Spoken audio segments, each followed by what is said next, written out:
sudah menuju ke makam pendidikan. Dari makam pendidikan yaitu pahlawan Abia di sini menanamkan kecerdasan bagi siswa untuk mencintai pahlawannya, terutama adalah pahlawan tentang Abia yaitu Tengku Pekan. Nah, mari kita sama-sama menuju ke makam.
Melakukan ziarah makam Tengku Pekan.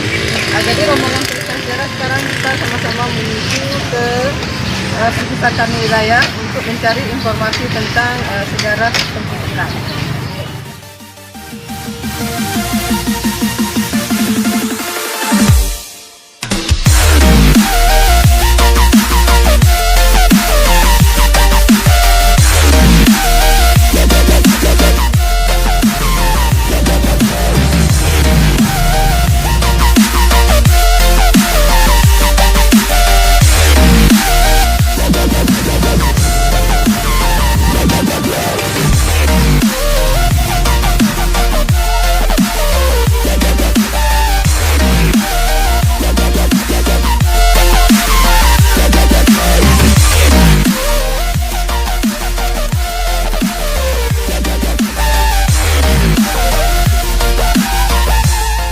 Sampai ke perpustakaan wilayah, kita masuk bersama-sama ke dalamnya. Kita ingin lihat berbagai macam buku sejarah yang ada di dalam perpustakaan.